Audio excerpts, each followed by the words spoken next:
could try to play, but you're never gonna beat me. Look the other way, what I'm doing ain't easy. Bloody hands stained from the people who deceive me. Muddy hands break through the chains, go free me. Hello kila Dexter Domiciu, Jonalyn Managelod, at Jasper Empero Laganao. Salamat sa inyong mga suporta mga kaprakti. Expect nothing less, you check as I'm chess, what's happening next? You got the venom, a tangible weapon. Maraming workout program ang pwede mong sundan o gayahin.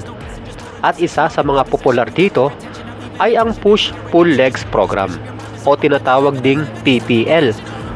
Paano nga ba gawin ang program na ito? Kung ikaw ay bago pa lamang sa channel na ito, huwag kalimutan mag-subscribe, like, and share. At pakiclick mo yung notification bell upang lagi kang updated sa aking mga videos. Thank you!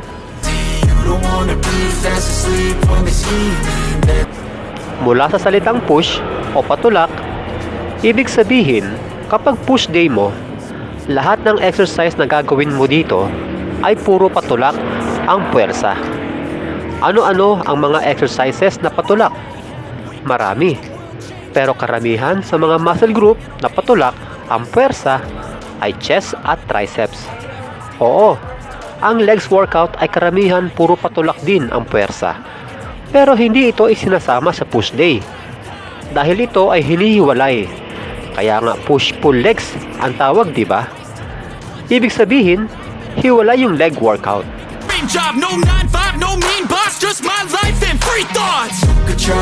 Kaya dito sa push workout, karamihan sa mga gagawin natin ay chest at triceps exercises. Pero hindi ibig sabihin nito ay kahit anong chest at triceps workout ay basta mo na lamang gagawin. Sapat na ang 4 hanggang 5 exercises para sa chest at 2 hanggang 3 exercises naman para sa triceps. Ang ideal na mga chest exercise ay flat barbell bench press, incline dumbbell bench press, crossover, at flat dumbbell fly. At sa tricep exercise naman ay skull crusher, rope push down, at one arm dumbbell extension. Expect nothing less, you check as I'm chess, what's happening next? Tip ko lang sa mga gumagawa ng workout program dyan. Mamili kayo ng mga exercises na matatarget ang bawat angle ng isang muscle group. Halimbawa, dito sa chest program na binigay natin kanina, ang flat barbell bench press ay malaking area nito. Ang tinatamaan ay ang ating middle chest. Upper chest naman ang main target ng incline dumbbell bench press. Sa crossover, lower chest ang dapat masapul dito. At yung flat dumbbell fly ay inner chest ang main target muscle nito. So nakita nyo mga kaprakti, sa 4 na exercises na yan, iba't ibang bahagi ng ating chest ang tinatamaan. Paraan ito upang maiwasan natin yung muscle imbalance o hindi pagkapantay-pantay ng ating mga muscle. Huwag nyong pagsamahin ang flat dumbbell fly at pec deck fly. Dahil bagaman magkaiba sila ng equipment na ginagamit, iisang muscle lang ang tinatarget ng mga yan, ang ating inner chest. Job, no 9-5, no mean boss, just my life and free thoughts. Kahit naman sino alam ito eh. Kapag sinabing pull, ito ay pahila o pahatak. Ibig sabihin, lahat ng exercises na gagawin mo dito ay puro mga pahila ang galawan. At ang lahat ng mga exercises para sa back at biceps ay puro mga pahila ang paggalaw. Maging ang shoulder ay karamihan mga pahila din ang galawan. Kaya dito sa pull program, gagawin natin ay mga back, biceps, at shoulder workout. Sa mga back exercises, isama nyo ang deadlift. Magandang exercise ito para sa ating back dahil maraming muscles ang tinatamaan nito sa ating back. Pangalawa, wide grip lat pull down para sa ating upper lats. Cable row para sa lower lats. At face pull para naman sa upper back. Sa biceps ay incline dumbbell curl at cable curl At para naman sa shoulder, ito ay ang mga sumusunod: dumbbell side raise, reverse fly, at cable rope front raise. You don't wanna be fast asleep when they see me. Better stand tall, ready for a fight, believe me. When they try to change you. Maaaring itanong ng iba, paano yung military press, dumbbell shoulder press, at mga kahalintulad nito na para sa ating shoulder? Saan sila kabilang? Sa push o sa pull? Yung iba at karamihan ay isinasama pa rin ito sa pull day, kahit na ang mga exercises na ito ay puro patulak o push exercise. Nakakalito ba? Medyo malilito ka talaga. Pero ako, ang ginagawa ko dyan, para masunod talaga yung program na push-pull legs, ay isinasama ko ang ilan sa mga shoulder exercises na patulak kong gawin doon sa push day.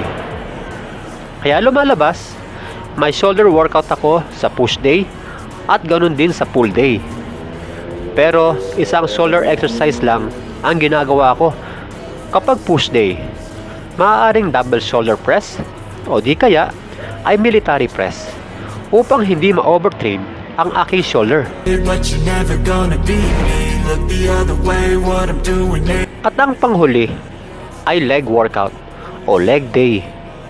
Dahil sobrang hirap talaga ng mga leg exercises, kaya sa isang araw na ito, puro leg workout lamang ang gagawin.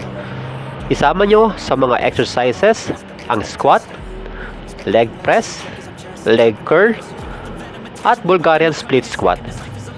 Isama nyo na rin sa leg day nyo ang calves program. Ang tip ko dito sa leg day, upang magawa nyo ng maayos ang bawat exercise, magpahinga ng 2 hanggang 3 minuto kada set. Ako, tuwing leg day ko, dito ko na rin ginagawa ang abs workout. Pero kung di pa kayo sanay sa leg workout, malamang di nyo na magagawa ang abs workout dahil exhausted na kayo mula sa mga legs workout nyo.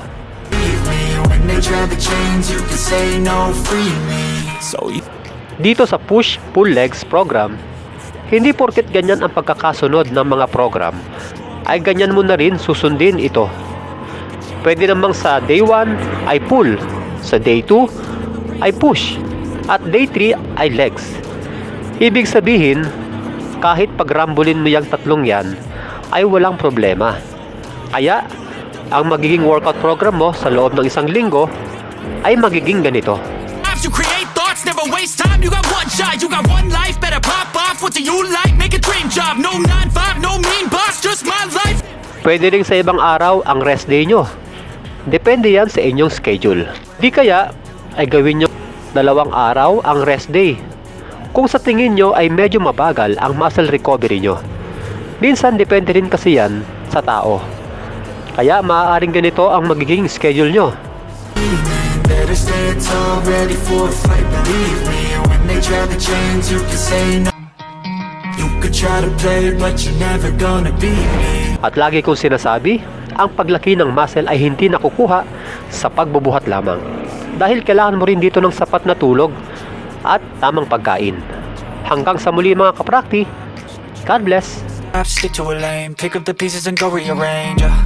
I'll be the best above all the rest, put me to the test. Expect nothing less, you check as I'm chess, what's happening now?